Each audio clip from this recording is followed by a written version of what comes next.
जय श्री राधे। प्रिय साधकों, एक ब्राह्मण थे।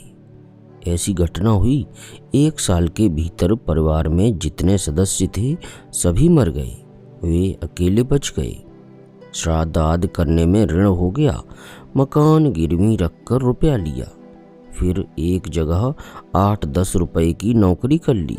इसी से 5-7 रुपए बचाकर किश्त का रुपया भरते जाते थे और बहुत कम खर्च में काम चलाकर बिहारी जी के मंदिर में भजन करते रहते थे।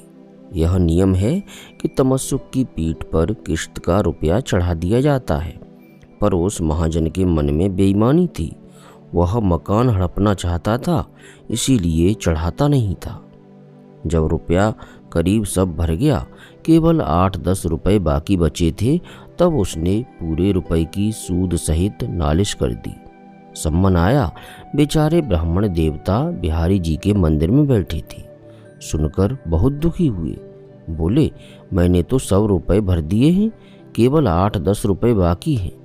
उसकी विकलता देखकर सम्मन वाले चपरासी को दया आ गई। उसने कहा, कोई गवाह है? ब्राह्मण ने कहा, कोई नहीं। वह बोला, तो बड़ी दिक्कत है। ब्राह्मण बोला, हाँ, एक गवाह बिहारी जी हैं। भगवान की कुछ ऐसी लीला कि चपरासी की समझ में यह आ गया कि सचमुच कोई बिहारी जी नाम का एक व्यक्ति इसका गवाह है। उस चपरासी ने जाकर मुंसिफ से कह दिया कि हुजूर, ब्राह्मण ईमानदार है, महाजन बेईमान है। उस ब्राह्मण का एक गवाह है बिहारी जी, उसके नाम से सम्मन निकाल दें। मुंसिफ भी भला आदमी था, उसने सम्मन निकाल दिया। वही चपरासी फिर आया। ब्राह्मण वहीं बैठे थे। बोले, यहीं कहीं होगा, तुम यहीं कहीं साट कर से चले जाओ। भगवान की लीला थी। उसने समझा, क्या हर्ज है। लोगों को तो पता था कि बिहारी जी का अर्थ ये बिहारी जी हैं, इसलिए सब लोग हंस रहे थे कि यह कितना मूर्ख है। तारीख आई। उसके पहले दिन रात में ब्राह्मण ने मंदिर में जाकर रहने की आज्ञा मांगी, पर पुजारी आज तो हंसते थे। उसके बहुत रोने पर उन सब ने आज्ञा दे दी। वह रात भर रोता रहा। सुबह उसे नींद आ गई। देखता है कि बिहारी जी आए हैं और कह रहे हैं, रोते क्यों हो, तुम्हारी गवाही मैं जरूर दूंगा। नींद खुलते ही वह तो आनंद में भर गया और उसे तनिक भी संदेह नहीं रहा। पूरा विश्वास था कि ये मेरी गवाही जरूर देंगे। लोगों में हलचल मच गई। उसने कहा, तुम लोग देखना, मेरी गवाही बिहारी जी अवश्य देंगे।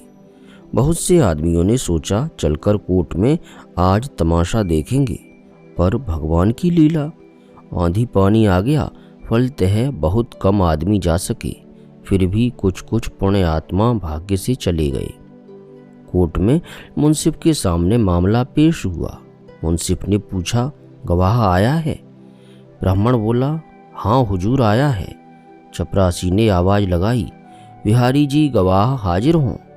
पहली बार कोई जवाब नहीं, दूसरी बार कोई जवाब नहीं, तीसरी बार जवाब आया, हाजिर हैं।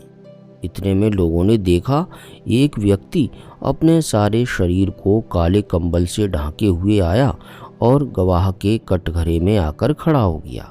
उसने जरा सा मुंह का पर्दा हटाकर मुंसिफ को देख लिया। बस मुंसिफ के हाथ से कलम गिर गई। वह एकटक कई मिनट तक उसकी ओर देखता रहा। उसकी ऐसी दशा हो गई मानो वह बेहोश हो गया हो। कुछ देर बाद मुंसिफ बोला, आप इसके गवाह हैं? वह काले कंबल वाला बोला, जी हाँ। आपका नाम? बिहारी। आपको मालूम है इसने रुपए दिए हैं? इस पर बड़ी सुंदर उर्दू भाषा में बिहारी जी गवाह बोले, हुजूर, मैं सारे वाक्यात अर्ज करता हूँ। इसके बाद बताना शुरू किया, अमुक तारीख को इतने रुपए, अमुक तारीख को इतने रुपए, तारीखवार करीब 100 तारीखें बता दी। मुद्दई का वकील उठा और बोला, हुजूर, यह आदमी है कि लाइब्रेरी? कभी आदमी को इतनी तारीख याद रह सकती है? बिहारी गवाह बोले, हुजूर, मुझे ठीक ठीक याद है, जब यह रुपए देने जाता था तब मैं साथ रहता था। मुंसिफ बोला, क्या रुपए बही में दर्ज हुए हैं? बिहारी गवाह बोले, जी हाँ, सब दर्ज हुए हैं, पर नाम नहीं है। रोकड़ बही में उन तारीखों में रकम जमा है, पर इसका नाम नहीं है, दूसरे झूठे नाम से जमा है। मुंसिफ बोला, तुम बही पहचान सकते हो? बिहारी ने उत्तर दिया, जी हाँ। मुंसिफ ने उसी समय कोर्ट बर्खास्त किया और 2-4 चपरासियों के साथ मुद्दई के मकान पर चला गया। साथ साथ बिहारी गवाह थे। किसी ने गवाह का शरीर नहीं देखा, केवल मुंसिफ ने मुंह देखा था। वहां पहुंचकर बिहारी गवाह ने अलमारी बता दी, बही का इशारा कर दिया कि उस बही में है। मुंसिफ ने बही निकलवा कर मिलाना शुरू किया।